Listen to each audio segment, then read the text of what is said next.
এখানে কোনোভাবেই শাড়ি কিন্তু আটকাবে না। একটি 5 ফিট 3 থেকে না পিছনের চাকা স্লিপ করে নেই। হ্যালো ভিউয়ার্স, সকলে কেমন আছেন? আশা করি সকলে ভালো আছেন। আজকে আপনাদের সাথে আলোচনা করব হিরো এক্সট্রিম 125 আর বাইকটি নিয়ে। বাংলাদেশের বাজারে বর্তমানে এক্সিস্ট করতেছে।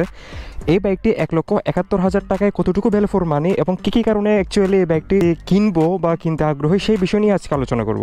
সরি ফর ড্যাট, আসলে বাইকে কোনোভাবেই পরিষ্কার রাখা যাচ্ছে না। বর্ষাকালের সময় খুবই ময়লা হয়ে যাচ্ছে। আমি যদি বলি বাইকের যে লুকসটা, একটা বাইক যখন আমরা কিনতে যাই শোরুমে বা কারো কাছ থেকে যখন একটা বাইক দেখতে যাই, প্রথমেই যে বিষয়টা নজরে আসে সেটা হচ্ছে বাইকের লুকসটা। আপনারা একটা জিনিস খেয়াল করবেন, বাইকের যে লুকসটা এটা কোনোভাবেই 125 সিসির একটি বাইকের বলে মনে হয় না।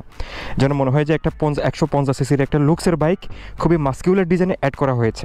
এটা তো প্রথম দিক গেল। দ্বিতীয় দিক হচ্ছে এই বাইকটির ফ্যাট টায়ার। আমি আসলে খুব বেশি অপ্রাসঙ্গিক কথা বলবো না, প্রাসঙ্গিক কথা বলে আমি আমার ব্লগটা শেষ করব। দ্বিতীয় বিষয় হচ্ছে এই বাইকটির ফ্যাট টায়ার 120, 90, 17, যেটা সেগমেন্টে সবচেয়ে বেশি ওয়াইড টায়ার এখানে ব্যবহার করা হয়েছে। পাশাপাশি 3 নম্বর যে পজিটিভ দিক, এটা সিঙ্গেল চ্যানেল ABS। 4 নম্বর যে রিজন রয়েছে বাইকটি কেনার, সাসপেনশন। এটার যে ফ্রন্ট সাসপেনশন আপনারা দেখতে পাচ্ছেন টেলিস্কোপিক কনভেনশনাল ফর্ক সাসপেনশন ব্যবহার করা হয়েছে, কিন্তু সবচেয়ে বড় বিষয় হচ্ছে 37 মিলিমিটার এখানে ফর্ক সাসপেনশন ব্যবহার করা হয়েছে, যেটা 150 সেগমেন্টের বাইকে ইউজ করা হয় ইউজুয়ালি বাংলাদেশে। টেকনোলজির ইঞ্জিন বাইকটিতে ব্যবহার করা হয়েছে। 125 সেগমেন্টের বাইকটিতে আমরা স্প্লিট সেটআপের সিট পেয়ে যাচ্ছি, যেটা আসলে অনেক বেশি স্পোর্টি লুক এনহ্যান্স করে। এটা অনেক ভালো একটা দিক। স্প্লিট গ্রেপ রিল পেয়ে যাচ্ছি। পাশাপাশি যে ইঞ্জিন স্পেসিফিকেশন রয়েছে এগুলো আপনারা গুগলে ঘাটাঘাটি করলে পেয়ে যাবেন। এগুলো নিয়ে আমি আসলে বেশি কথা বলে আমি আমার ব্লগটা লং করতে চাচ্ছি না। কিন্তু বর্তমানে হিরো বাংলাদেশে এটার সিঙ্গেল সিট ভেরিয়েন্টও পাওয়া যাচ্ছে। আপনারা যারা সিঙ্গেল সিট ভেরিয়েন্টটা খুঁজতেছেন তারা অবশ্যই এই বাইকটি পেয়ে যাবেন। এটা 11 লিটারের একটি ফুয়েল ট্যাঙ্ক ব্যবহার করা হয়েছে এবং যিনি ইউজার হচ্ছে আমার একজন কলিগ। উনি বলেছেন উনি পার লিটারে 60 কিলোমিটার পার লিটার আপনার অকটেনে মাইলেজ পেয়ে যাচ্ছে। সো হিউজ একটা অ্যামাউন্টের মাইলেজ বাইকটি থেকে পাওয়া যাচ্ছে। এটা অনেক পজিটিভ একটা দিক। অলরেডি আমি আপনাদের সাথে 6 থেকে 7টা দিক আলোচনা করে ফেলেছি যে এই বাইকটি কেনা ভ্যালু ফর মানি হবে কিনা।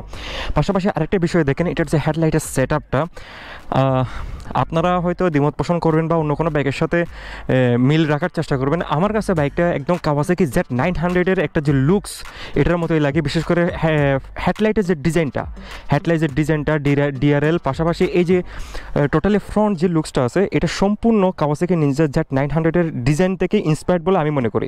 ফুললি ডিজিটাল একটি ইনস্ট্রুমেন্ট ক্লাস্টার এখানে পাওয়া যাচ্ছে।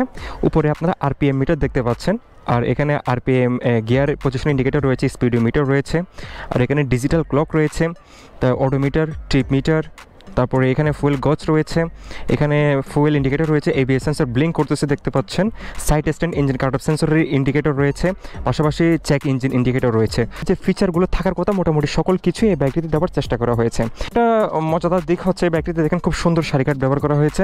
এই সারিঘাটটি আসলে অন্যান্য বাইকের সারিঘাটের চেয়ে সম্পূর্ণ আলাদা। আমি আবারও আপনাদের কাছে দুঃখিত, বাইক পরিষ্কার করে রাখতে পারিনি। আমি বাইকটি পরিষ্কার করেছি, আবার আসলে ময়লা হয়ে গিয়েছে, কোনোভাবে পরিষ্কার রাখতে পারছি না বর্ষার সময়। সো সারিঘাটটার একটা বৈশিষ্ট্য হচ্ছে দেখেন এখানে কোনোভাবেই শাড়ি কিন্তু আটকাবে না। সো লেডি পিলিয়ন খুবই সেফলি, খুবই কমফোর্টেবলি এই বাইকটিতে রাইড করতে পারবে। বিশেষ করে এটা সিঙ্গেল সিট ভেরিয়েন্টটা রয়েছে, এটাতে রাইড করতে পারবে। আমার হাইটে 5 ফিট 5 ইঞ্চি। আমি খুব কমফোর্টেবলি বাইকটিতে রাইড করতে পারতেছি। দুইটি পাই আমি মোটামুটি ফ্ল্যাটলি না হলেও আমার পায়ের যে সামনের পোর্শন দুইটি খুব সুন্দর করে রাখতে পারতেছি, দুইটি পাই। আর একটি পায়ের কথা যদি বলি, একটি পা পুরোপুরি রাখতে পারতেছি, এক পা তুলে রেখেছি, আর এক পা দেখেন পুরোপুরি রাখতে পারতেছি। তাহলে দুইটি পাই মোটামুটি সেটেল করা যাচ্ছে 5 ফিট 5 হাইটের জন্য। সো এই বাইকটি 5 ফিট 3 থেকে শুরু করে এরা যারা রাইডার রয়েছেন তারা খুবই কমফোর্টেবলি রাইড করতে পারবেন, কোনো প্রবলেম নেই। স্টার্ট দিলাম,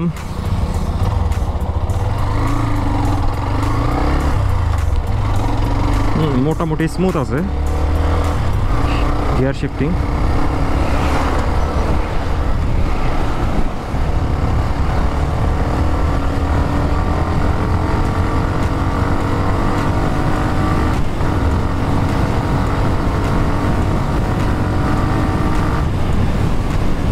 একটা বিষয় বলা যায়, বাইকটির আসলে রাইডিং যে পোস্টারটা আছে খুবই কমফোর্টেবল একটা রাইডিং পোস্টার। স্টাইলিশ লুকসের পাশাপাশি, স্পোর্টসি লুকসের পাশাপাশি কমফোর্টেবল রাইডিং এক্সপিরিয়েন্সের প্রয়োজন, যেটা বাইকাররা খুঁজে থাকে, এটা এই বাইকটাতে রয়েছে। আমি এশিওর করে বলতে পারি, 100% এশিওর করে বলতে পারি এটা এই বাইকটিতে রয়েছে। যথেষ্ট কমফোর্টেবল রাইডিং পোস্টার এটার।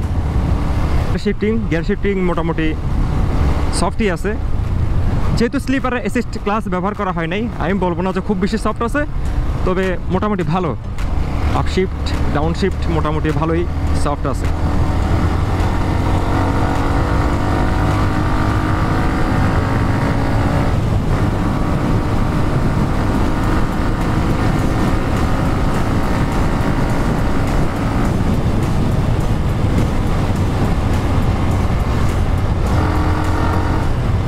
একশো পঁচিশ হিসেবে কুলিং যে ক্যাপাসিটি 0 to 60 0 to 80 মোটামুটি ভালো আছে। আমি বলবো না যে 0 to 100 খুব বেশি ফাস্ট, এটা বলবো না, তবে 0 to 60 0 to 80 মোটামুটি ভালোই আছে।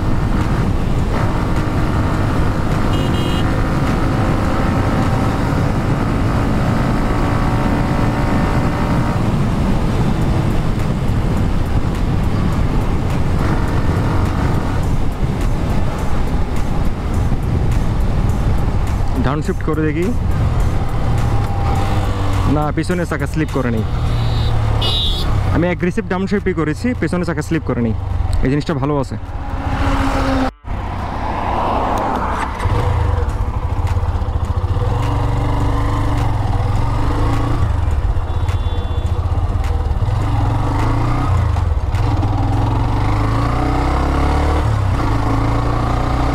আমার সবচেয়ে পছন্দের দিক হলো বাইকটিতে স্টাইলিশ লুকসের সাথে এটা যে রাইডিং এরগোনমিক এবং রাইডিং যে পোস্টারটা, এটা খুবই ভালো লেগেছে, খুবই কমফোর্টেবল ভাই।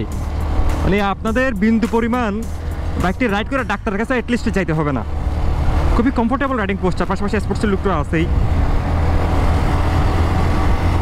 বাইকের ম্যানুয়ালের কোয়ালিটিটা একটু দেখি, ভালোই।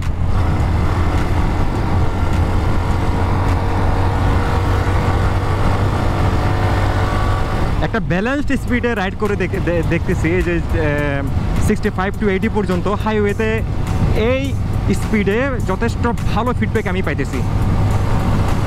যদিও আমি অল্প রাইড করতেছি, খুব বেশি রাইড করতেছি না, দীর্ঘক্ষণ রাইড করে কথাটা বলতেছি না, কিন্তু তারপরেও আমি ভালো একটা ফিডব্যাক পাইতেছি। 70 to 80 পর্যন্ত একটা ভালো ফিডব্যাক, মানে একটা র পাওয়ারনেস, একটা স্পোর্টি ফিল, পাশাপাশি বাইকে চালিয়ে যে একটা মজা পাওয়া যায়, এই মজাটা আমি পাইতেছি। এই বাইকটি বাংলাদেশের বাজারে অলরেডি এক্সিস্ট করতেছে, অনেকে রিভিউ দিয়েছে। যদি আপনি চিন্তা করেন 1,71,000 থেকে 75,000 টাকার আশেপাশে যদি চিন্তা করেন, একটি স্পোর্টসি লুকের ভালো ব্যালেন্সের একটি বাইক যদি আপনি চিন্তা করেন, যেটাতে ভালো মাইলেজ পাওয়া যাবে, কমফোর্টেবল রাইডিং পোস্টার পাওয়া যাবে, স্পোর্টসি লুক পাওয়া যাবে, সকল কিছুই যদি আপনি একটি বাইকে চিন্তা করেন, তাহলে এই বাইকটি একটি বেটার অপশন, বেটার বলতে বেস্ট অপশন। আসলে আমাদের দেশে, মানে বাংলাদেশে এটার বিকল্প কোনো বাইক আপাতত নেই। সেগমেন্টের কথা বলতেছি, আপনি আবার ওভারঅল চিন্তা করবেন না। সো ভিউয়ার্স, ভালো থাকবেন, সুস্থ থাকবেন, দেখা হবে নেক্সট কোনো ইনফরমেটিভ ভিডিওতে। আজকে আর বেশি কিছু বলছি না, ধন্যবাদ সকলকে, বাই বাই।